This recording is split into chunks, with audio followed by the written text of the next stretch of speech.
بسم اللہ الرحمن الرحیم بسم اللہ الرحمن الرحیم الثالث حجیت القیاس ان حجیت کل امارت تناط بالعلم۔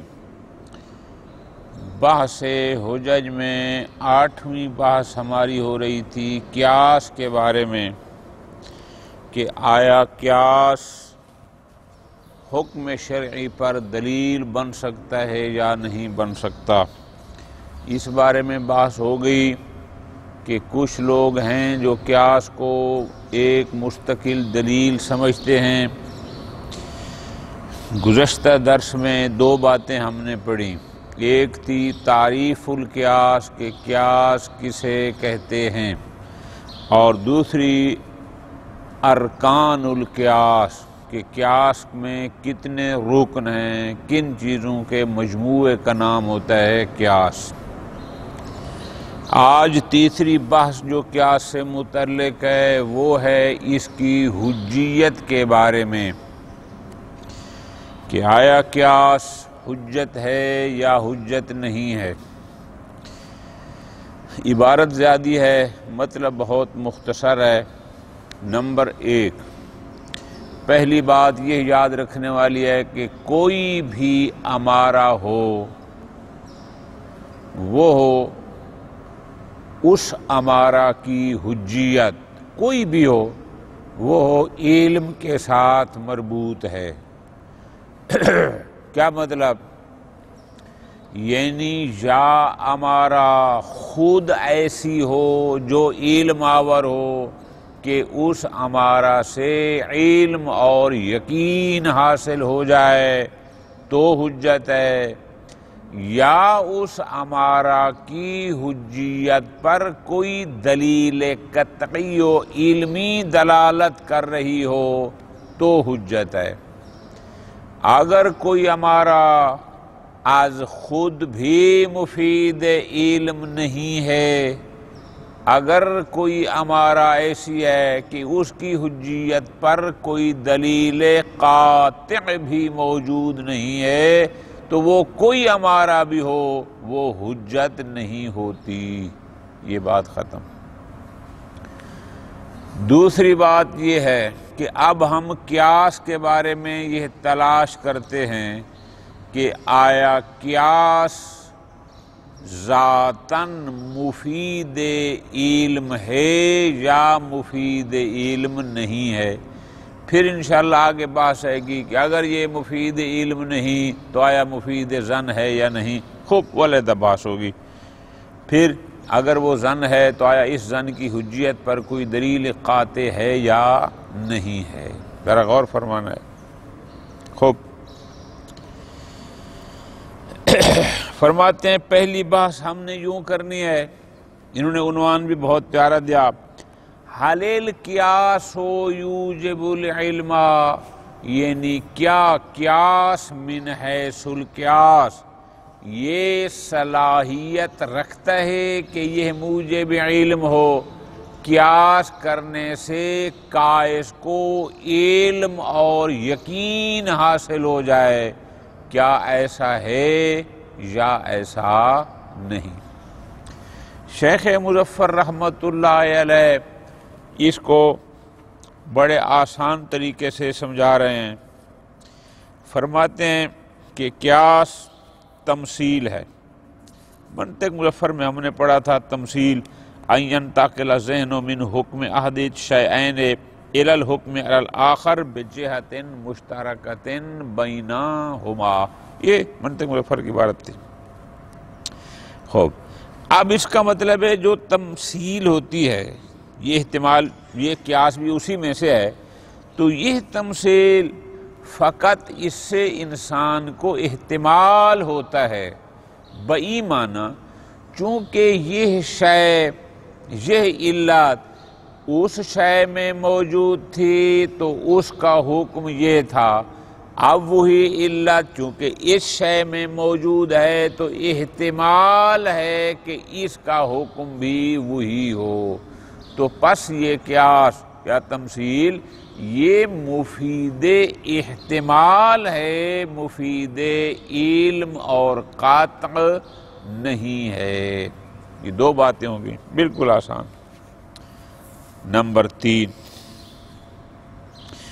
تیسری بات یہ ہے کہ اگر اصل اور فرع کے درمیان جو جامع موجود ہے، جو قدر مشترک ہے، جو علت مشترکہ ہے، اگر وہ شباہت اس حد تک قوی ہو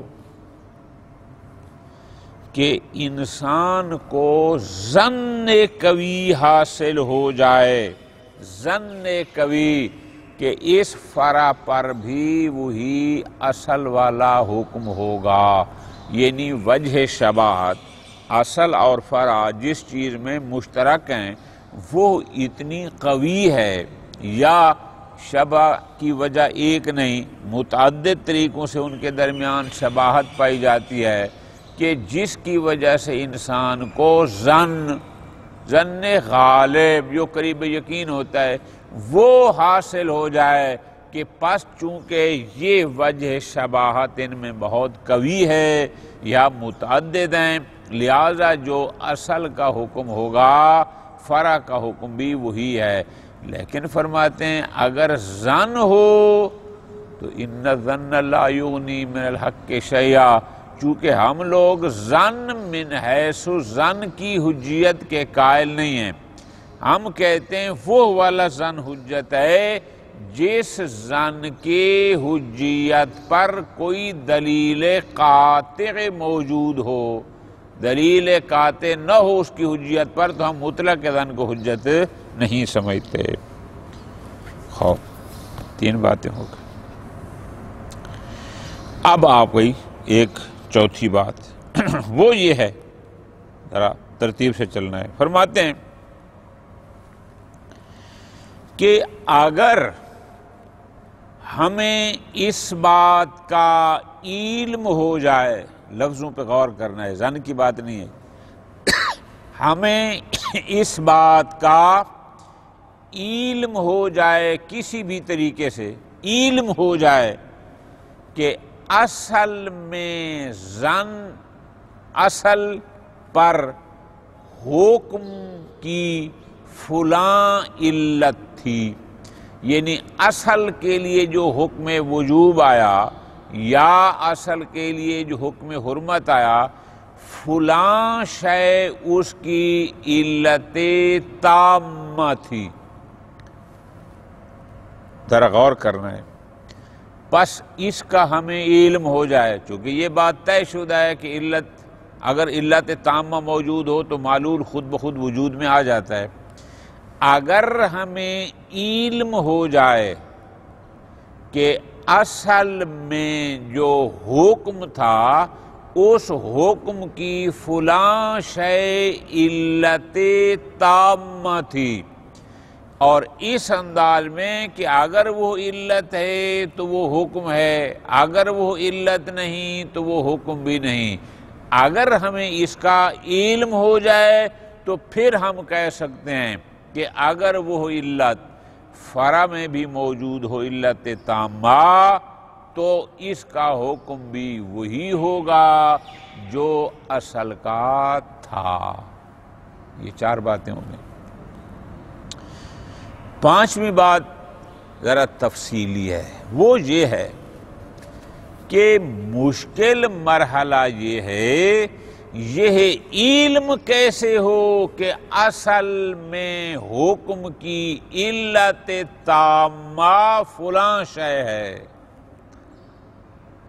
یعنی اس حکم کی علت تامہ کو تلاش کرنا یا اس بات کو یقینی بنانا کہ اس اصل کا جو حکم تھا صرف اور صرف فلاں شے ہی علت تھی اور وہ بھی علت تامہ، اس کا ادراک یہ سب سے مشکل کام ہے۔ اس لیے کہ یہ بات ہم نے پیچھے کی تھی دلیل عقلی میں کہ جتنے بھی احکام شرعی ہیں یہ سارے توقیفی ہیں. حکم شرعی موقوف ہے مبلغ کی تبلیغ پر، رسول کی رسالت پر، کہ اللہ نے جن کے ذمہ ان احکام کو پہنچانا لگایا ہے جب تک وہ نہ بتائیں حکم شرعی کا علم نہیں ہوتا.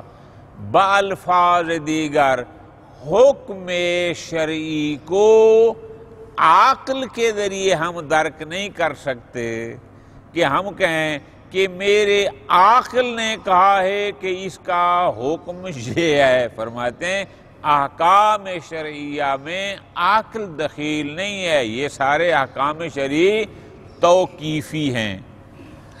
تو اب جہاں پر شارع نے خود بیان فرما دیا ہو واضح الفاظ میں کہ اس شے کے اس حکم کی علت تامہ فلاں چیز ہے، پھر تو وہ علت تامہ جہاں بھی ہوگی ہم وہاں پر وہی حکم جاری کر دیں گے. اس کو کہتے ہیں قیاس منصوص العلہ. اور جو منصوص العلہ ہو انشاءاللہ آگے ہم اس پر علیحدہ سے بحث کریں گے کہ آیا منصوص العلہ کو قیاس کہتے بھی ہیں کہ جس میں ہمارا اختلاف ہے یا نہیں کہتے اگر ایسا ہے. لیکن اگر کہیں پر شارع نے خود تصریح نہیں فرمائی کہ فلاں شے کے اس حکم کی علت تامہ فلاں شے ہے تو فرماتے ہیں علل کو تلاش کرنا بہت مشکل ہے، چونکہ یہ توقیفی ہیں اور یہ تبلیغ مکلف پر موقوف ہے. اچھا، تبلیغ مبلغ پر موقوف ہے. آگے فرماتے ہیں یہ لوگ جو قیاس کو بطور دلیل قبول کر رہے ہیں یہ تو اصلاً یہ نظریہ ہی نہیں رکھتے کہ احکام الہی مصالح اور مفاسد کے تابع ہیں. ہم لوگ تو پھر بھی اس کے قائل ہیں کہ جس میں مصلحت تھی اس کو اللہ نے واجب قرار دیا، جس میں مفسدہ تھا اس کو حرام قرار دیا. ہم تو کہتے ہیں کہ احکام شرعی تابع ہیں مصالح اور مفاسد کے. یہ تو سرے سے اس نظریے کے قائل ہی نہیں ہیں. تو جو قائل نہیں ہیں وہ کیسے کہیں گے کہ فلاں حکم کی علت تامہ یہ ہے اور فلاں کی یہ ہے؟ ہم کہیں گے بھائی آپ تو سرے سے مصالح اور مفاسد کی قائل ہی نہیں ہیں. ٹھیک ہو گیا. اور دوسری بات یہ ہے کہ بالفرض آپ کہتے بھی ہیں کہ فلاں کی علت یہ ہے تو ہم کہیں گے آیا اس حکم کی اس علت کو شارع نے بیان کیا ہے یا آپ کا اپنا خیال ہے؟ اگر آپ کہیں گے کہ ہمارا اپنا خیال ہے تو ہم کہیں گے پھر یہ تو آپ کا اپنا ظن ہے، ان ظن لا یغنی من الحق شیئا. اور اگر شارع نے بیان فرمایا کہ فلاں حکم کی یہ شے علت تامہ ہے وہ ہو جائے گا منصوص العلہ. اس کی ہم آگے پوری بحث کریں گے کہ آیا وہ اس قیاس مختلفی میں کہ جس میں اختلاف ہے جس کی حجیت میں آیا وہ اس میں شامل ہے بھی صحیح یا شامل نہیں. تو پس جتنی بھی آپ باتیں اس قیاس کے بارے میں کریں گے اس قیاس کا مفید علم ہونا مشکل ہے کہ ہم یہ کہیں کہ قیاس بذات ہی موجب علم ہے. قیاس سے انسان کو علم حاصل ہو جاتا ہے، باقی چیزیں سمجھ میں آ جائیں گی نا. موجب علم ہونا مشکل ہے. ٹھیک ہو گیا. اور بھی ہیں وہ پھر انشاءاللہ اگلے درس میں.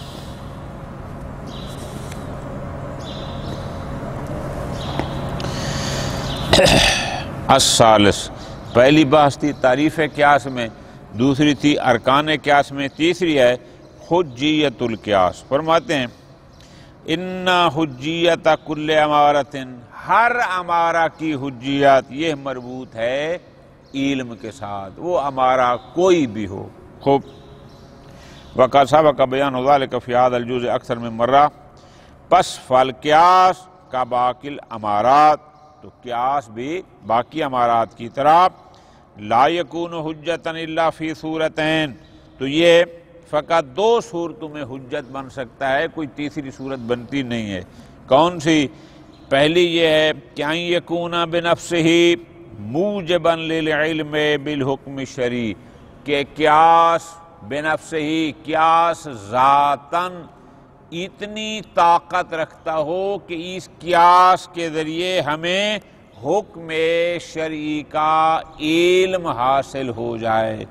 قیاس سبب ہو علم بالحکم شرعی کا تو یہ قیاس حجت ہوگا. یا یہ ہو، یا پھر ان یقوم دلیل قاطع علی حجیتہ اذا لم یکن بنفسہ موجبا للعلم، کہ ٹھیک ہے قیاس خود تو موجب علم للحکم شرعی نہیں ہے، بذات ہی یہ حکم شرعی کے علم کا سبب نہیں بنتا، لیکن اس کی حجیت پر دلیل قاطع موجود ہے، پھر بھی ٹھیک ہے، ہم حجت ماننے کو تیار ہیں.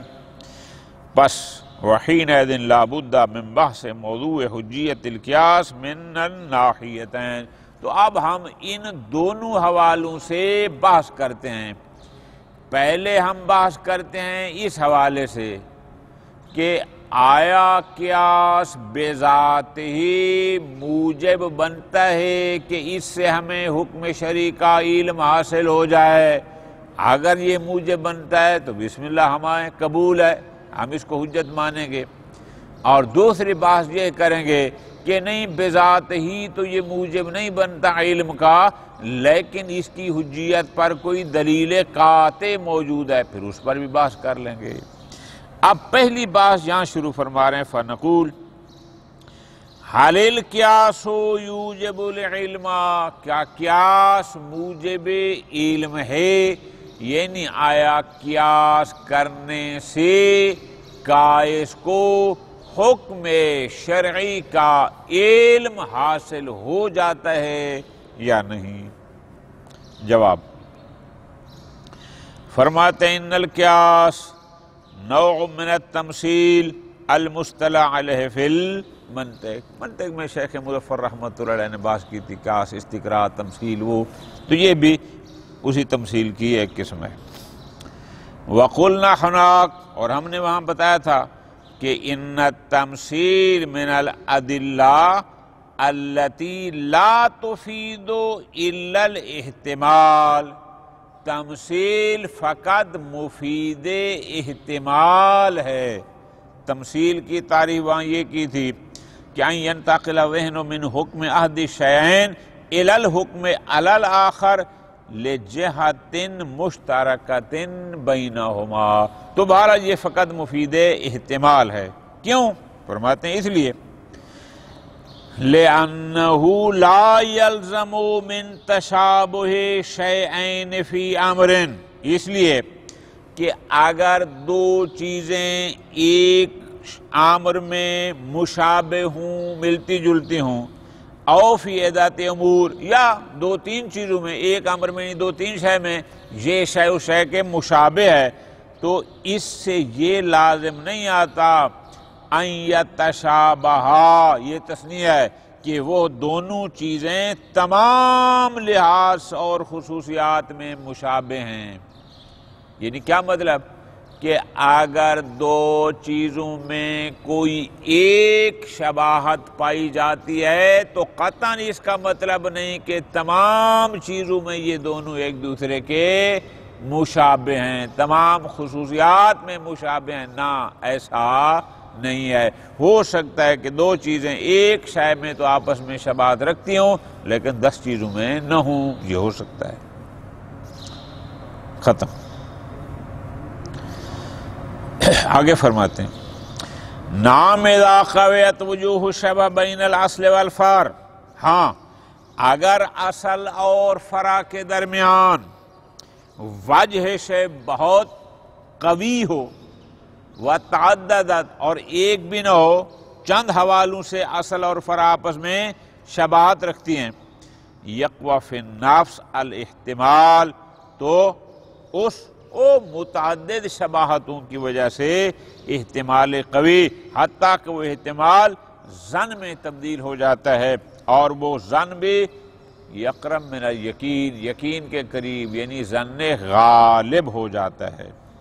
والقیافۃ من ھذا الباب، یہ لوگ جو قیافہ شناس ہوتے ہیں، جو شکلیں دیکھ کر بتاتے ہیں کہ یہ فلاں کا بھائی ہوگا، یہ فلاں کا بیٹا ہوگا، یہ فلاں خاندان کا ہوگا، وہ بھی در حقیقت یہی شباہتوں کو دیکھتے ہیں۔ فرماتے ہیں ٹھیک ہے، چلو بہت لحاظ سے ان میں شباہت پائی جاتی ہے، اس شباہت کی وجہ سے ظن حاصل ہو بھی جائے، وَلَكِنْ كُلُّ ذَلِكَ لَا يُغْنِي عَنِ الْحَقِّ شَيْئًا، اس لیے کہ ان الظن لا یغنی من الحق شیئا، بڑی واضح بات ہے، ہم ظن من حیث ظن کو تو حجت قبول ہی نہیں کرتے۔ 3 باتیں ہو گئی۔ اگلی بات غیر انہ اذا علمنا، ہاں یہ اور بات ہے، اب یہ بات اس سے ہٹ کر ہے، لیکن اگر ہمیں علم ہو جائے بے طریقت من الطرق، یعنی کسی بھی طریقے سے، غور کرنا، اب ظن والی بات ختم، ہمیں علم ہو جائے کس بات کا کہ ان جہت المشابہت علت تامۃ لثبوت الحکم فی الاصل عند الشارع، اگر ہمیں علم ہو جائے کہ شارع کے نزدیک اصل پر اس حکم کے جاری ہونے کی علت تامہ یہ جہت تھی جو اس میں اور اس میں مشابہ ہے، یہی علت تامہ تھی، یعنی اصل پر حکم کے اجراء کی یہی جہت مشتبہی علت تامہ ہے، لیکن اس کا ہمیں علم ہو۔ ایک ثم علمنا ایضا، پھر نمبر 2 اس بات کا بھی علم ہو، کیا بأن هذه العلت التامہ موجودۃ فی خصوصیاتها فی الفار، کہ یہی علت تامہ اپنی تمام اوصاف کے ساتھ فارق میں بھی موجود ہے۔ ترتیب سے چلیں گے لطف آئے گا۔ پہلے ہمیں علم ہو کہ یہ چیز اصل میں حکم کی علت تامہ تھی۔ نمبر 2 ہمیں اس بات کا یقین ہو کہ یہ علت تامہ اپنی تمام صفات کے ساتھ فار میں بھی موجود ہے۔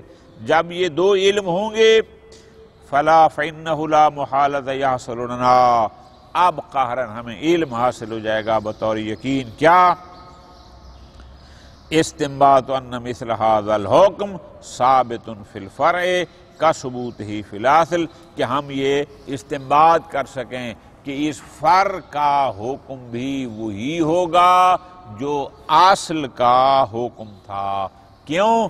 اس لیے لاستحالۃ تخلف المعلول عن علت تامہ، اس لیے کہ معلول علت تامہ سے جدا نہیں ہو سکتا، جہاں علت تامہ ہوگی معلول حتماً ہوگا۔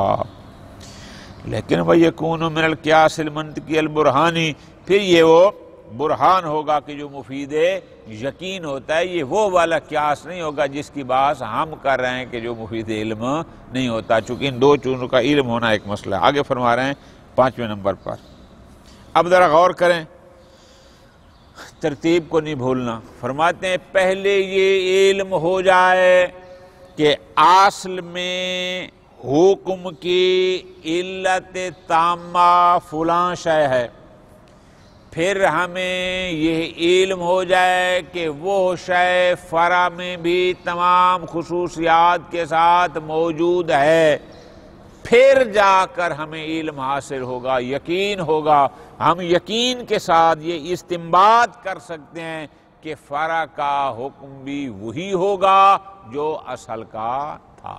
ٹھیک، لیکن آگے مرحوم فرماتے ہیں وَلَكِنَّ شَانَ كُلُّ شَانْ فِي حُصُولِ الطَّرِيقِ لَنَا إِلَى الْعِلْمِ، لیکن سب سے اہم ترین چیز ہے کہ ہمیں اس راستے کا کیسے پتہ چلے گا کہ جس راستے سے ہمیں یقین ہو جائے کہ اصل کے حکم کی علت تامہ فلاں شے ہے۔ سب سے اہم مسئلہ یہ ہے بِأَنَّ الْجَامِعَ عِلَّةٌ تَامَّةٌ لِلْحُکْمِ الشَّرْعِي، اس کا علم حاصل کرنا کہ یہی علت تامہ تھی جو اصل میں بھی موجود ہے اور فرع میں بھی موجود ہے، تاکہ پھر ہم اسی اصل والے حکم کو کا استنباط کریں فرع کے لیے، اس کا علم حاصل کرنا یہی سب سے مشکل بحث ہے اور مشکل کام ہے۔ سارا مسئلہ اسی میں ہے۔ کیوں جی؟ فرماتے ہیں اس لیے وَقَدْ سَبَقَ مِنْ هَذَا الْجُزْءِ أَنَّ مِلَاقَاتِ الْأَحْكَامِ لَا مَسْرَحَ لِلْعُقُولِ، ہم نے پہلے بات کی ہے دلیل عقلی میں کہ احکام شرعی کے ملاقات کو عقل درک نہیں کر سکتے، کہ عقل کہے کہ فلاں حکم شرعی کا ملاق یہ ہے، فلاں کا یہ، ایسا نہیں ہے۔ یا یوں کہیں کہ لا مجال للنظر العقلی فیہا، احکام شریعہ میں عقل نظری کی کوئی گنجائش نہیں ہے، نظر عقلی۔ پس فلا تعلم الا من طریق السماع من مبلغ الاحکام، کون سے حکم شرعی کا میلاک کیا ہے، یہ فقط جو اللہ کی طرف سے مبلغ احکام ہیں وہی بیان کر سکتے ہیں، ان کے علاوہ کوئی اور ان کو درک نہیں کر سکتا۔ الذی ناسبہ اللہ مبلغا وہادیا۔ پس خلاصہ والغرض من کون الملاقات لا مسرح للعقول فیہا، لہذا احکام شرعیہ کے ملاقات میں آپ اپنی سوچ اور عقل کو دخل نہیں دے سکتے کہ میرا عقل یہ کہتا ہے کہ فلاں حکم کا ملاق فلاں شے ہوگی، علت یہ ہوگی۔ فرماتے ہیں نا ان اصل تعلیل الحکم بالملاق لا یعرف الا من طریق السماع، کہ پس ہر حکم شرعی کا ملاق سوائے سماع کے جب تک مبلغ احکام شرعی خود نہ بتائے کہ کون سے حکم کا ملاق کیا ہے، پتہ نہیں چل سکتا۔ وجہ یہ ہے لأنہ امر توقیفی، اور جو امور توقیفی ہوتے ہیں وہ پھر وہی لانے والا بتا سکتا ہے، آپ اپنے عقل کے ذریعے اس کو تلاش نہیں کر سکتے۔ خوب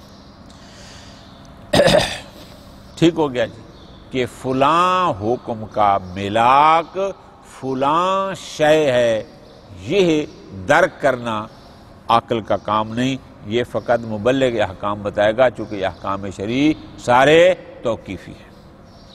ہاں اما نفس وجود ملاک فی ذات ہی، ایک دفعہ یہ ہوتا ہے، ذرا لطف لینا ہے، غور کرنا ہے سطر میں، ایک دفعہ یہ ہے کہ یہ شے اصل میں بھی ہے اور یہ شے فرع میں بھی ہے۔ یہ مشکل نہیں ہے کہ ایک شے اصل میں ہو اور وہی شے فرع میں بھی ہو، یہ تو بڑی آسانی سے، یہ چیز بھی نشاور ہے، یہ چیز بھی نشاور ہے، اس کو ہم بڑی آسانی سے خود درک کر سکتے ہیں۔ بات یہ نہیں ہے کہ دونوں میں ایک چیز مشترک ہے، بات اس میں ہے کہ آیا حکم کا ملاک یہی چیز ہے یا کوئی اور ہے۔ آسان یہ ہم درک کر سکتے ہیں کہ شراب میں بھی نشہ ہے، بھنگ میں بھی نشہ ہے، شراب میں بھی نشہ ہے، ہیروئن میں بھی نشہ ہے، یہ درک کرنا کوئی مشکل نہیں، ہر بندہ کر سکتا ہے۔ لیکن اگلی بات جو اصل چیز ہے وہ یہ ہے کہ آیا خامر کے حرام ہونے کا ملاک نشہ آور ہونا تھا یا کوئی اور تھا؟ حکم حرمت کا ملاک یہ جب تک مبلغ احکام نہ بتائے ہم اپنے عقل سے اس کو درک نہیں کر سکتے۔ کیوں؟ چونکہ یہ احکام توقیفی ہیں۔ بات کو پھر سمجھیں، اس کو علیحدہ سطر میں لکھیں، یعنی شراب اور بھنگ کے درمیان نشے والی جہت مشترک کو درک کرنا یہ مشکل کام نہیں، ہر بندہ کر سکتا ہے، لیکن اصل ہے کہ آیا خامر میں حرمت کی علت یہ اسکار تھا یا کوئی اور تھا؟ یہ صرف مبلغ احکام بتا سکتا ہے، یہاں عقل درک نہیں کر سکتا۔ ایک ہوتا ہے وجود ملاک کو درک کرنا اور ایک ہوتا ہے اس کا ملاک ہونا، یہ دو علیحدہ چیزیں ہیں۔ غور کرو، فرماتے ہیں اما نفس وجود الملاک فی ذاتہ، آیا ملاک اس میں ہے؟ قد یعرف من طریق الحس، وہ تو خیر حسن معلوم کر سکتے ہیں، آپ بھنگ کو چیک کر سکتے ہیں، پتہ چل جائے گا اس میں نشہ ہے یا نہیں ہے، یہ اور چیز ہے۔ لیکن لا بما ہوا الا و ملاک، لیکن آیا حرمت کی علت اور ملاک یہی اسکار تھا یا کوئی اور تھا؟ یہ حصہ یہ عقلاً آپ محسوس نہیں کر سکتے۔ کل اسکار فَإِنَّ كَوْنَهُ عِلَّةً لِلتَّحْرِيمِ فِي الْخَامْرِ، کہ اس کا خامر کے لیے تحریم ہونا، لا يمكن معرفته من غیر طریق التبلیغ بالادلۃ السمعیہ، جب تک مبلغ احکام خود نہ بتائے کہ خامر کے حرام ہونے کی علت اور ملاک اسکار تھا، جب تک وہ خود نہ بتائے ہم اپنی طرف سے اس کو درک نہیں کر سکتے۔ ہاں یہ تو درک کر سکتے ہیں کہ خامر میں بھی اسکار ہے، بھنگ میں بھی اسکار ہے، ہیروئن میں ہے، اسکار کا وجود درک کرنا اور بات ہے، اور اسکار کا بطور ملاک درک کرنا یہ اور بات ہے۔ اما وجود الاسکار فی الخمر وغیرہ من المسکرات فامر یعرف بالوجدان، آسان سی چیز ہے، لیکن لا ربط ذلک بمعرفت کونہ ہو الملاک فی التحریم، لیکن ایک دفعہ ہے کہ اسکار کا پایا جانا اور ایک دفعہ ہے اسکار کا ملاک حرمت ہونا، نہ یہ دو چیزیں ایک نہیں ہیں، یہ مختلف ہیں، اس لیے کہ ملاک حرمت یہی ہو یہ وجدانی نہیں ہے، ہم اس کو حسن یا کسی اور طریقے سے درک نہیں کر سکتے جب تک مبلغ آ کر نہ بتایا کہ فلاں شے کی حرمت کا ملاک اور علت تامہ کیا ہے۔ ختم۔ فرماتے ہیں وَعَلَىٰ كُلِّ حال بہرحال فَإِنَّ السِّرَّ فِي أَنَّ الْأَحْكَامَ وَمِلَاقَاتِهَا لَا مَسْرَحَ لِلْعُقُولِ فِي مَعْرِفَتِهَا واضح، بہرحال یہ بات طے ہے کہ احکام اور ملاقات احکام کو عقل درک نہیں کر سکتے، اس لیے کہ اس میں راز بڑا واضح ہے، اور واضح یہ ہے کہ یہ توقیفی ہیں، اور توقیفی کا مطلب بھی یہی ہوتا ہے کہ وہ حکم دینے والا بتائے کہ اس حکم کی علت کیا تھی، دوسرا درک نہیں کر سکتا۔ لِأَنَّهَا أُمُورٌ تَوْقِيفِيَّةٌ مِنْ وَعْدِ الشَّارِعِ، مثال دے رہے ہیں جیسے لغات، علامات، اشارات لا تعرف الا من قبل واضح، جس نے جو اشارہ جس کے لیے واضح کیا ہے وہ اشارہ واضح کرنے والا بتائے گا کہ اس اشارے سے مراد کیا ہے، اس لیے اگر کسی لغت میں کوئی نیا لفظ آیا ہے تو جو واضح ہوگا وہ بتائے گا کہ میں نے اس لفظ کو کس معنی کے لیے واضح کیا ہے۔ اسی طرح احکام شرعی توقیفی ہیں، تو یہ بھی شارع بتائے گا کہ کون سے حکم کا ملاک کیا ہے، ہم اس میں اپنے عقل سے اس کو درک نہیں کر سکتے۔ وَلَا تُدْرَكُ بِالْعَقْلِ إِلَّا مِنْ قِبَلِ طَرِيقِ الْمُلَازَمَاتِ الْعَقْلِيَّةِ الْقَطْعِيَّةِ الَّتِي تَكَلَّمْنَا عَنْهَا فِيمَا تَقَدَّمَ فِي بَحْثِ الْمُلَازَمَاتِ الْعَقْلِيَّةِ فِي الْجُزْءِ الثَّانِي وَفِي دَلِيلِ الْعَقْلِ مِنْ هَذَا الْجُزْءِ۔ القیاس لا يشکل ملازمة عقلیہ، قیاس مقیس علیہ اور مقیس کے حکم کے درمیان ملازمہ عقلیہ کو تشکیل نہیں دیتا۔ قیاس ملازمات عقلیہ میں سے نہیں ہے، قیاس کوئی ایسی شے نہیں ہے جو یہ ثابت کرے کہ جو حکم مقیس علیہ کا ہوتا ہے وہی حکم مقیس کا ہوگا، ان کے درمیان ملازمہ پایا جاتا ہے۔ قیاس ایسا کوئی ملازمہ تشکیل نہیں دیتا۔ ہاں اذا ورد نص من قبل الشارع فی بیان علت الحکم فی المقیس علیہ، یہ اور بات ہے کہ اگر شارع کی طرف سے نص آ جائے کیا کہ مقیس علیہ کے حکم کی علت فلاں شے ہے، خود شارع نے بیان کر دیا، فإنہ یصح الاکتفاء بہ، وہاں پر البتہ کوئی حرج نہیں ہے کہ ہم اکتفا کر سکتے ہیں فی تعدیت الحکم المقیس، کہ مقیس علیہ والا حکم ہم مقیس پر بھی جاری کر دیں۔ لیکن فرماتے ہیں بشرطین، وہاں پر بھی دو چیزوں کا خیال رکھنا ہوتا ہے۔ نمبر ایک، ان نعلم، ہمیں علم ہو، ظن اور احتمال کی بات نہیں ہوئی، ہمیں علم ہو کیا بِأَنَّ الْعِلَّةَ الْمَنْصُوصَةَ تَامَّةٌ، کہ شارع نے جس علت کو بیان فرمایا ہے یہی علت تامہ ہے، یدور مع الحکم اینما دارا، جب تک یہ علت ہوگی یہ حکم ہوگا، جب یہ علت نہیں ہوگی یہ حکم بھی نہیں ہوگا، ہمیں اس کا علم ہونا چاہیے، ایک۔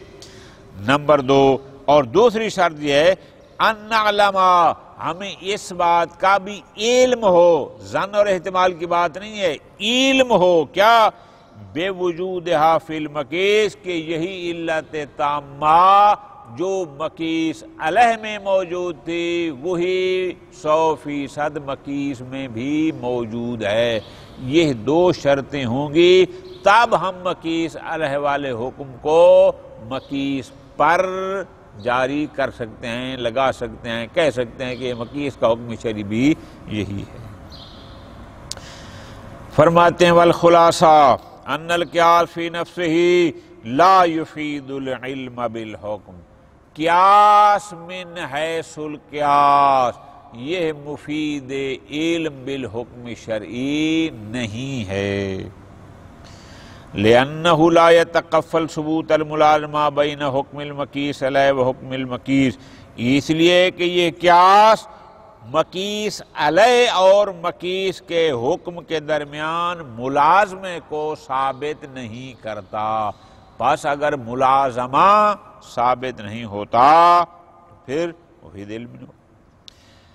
وَيُسْتَثْنَى مِنْهُ، البتہ اس میں سے قیاس منصوص العلہ وہ مستثنیٰ ہے، لیکن بشرطین اللذین، وہ بھی دو شرطیں ہیں کہ ہمیں علم ہو کہ مقیس علیہ میں علت تامہ یہی ہے، اور یہ بھی علم ہو کہ وہ علت تامہ مقیس میں بھی موجود ہے، تو دونوں کا حکم ایک جیسا ہوگا۔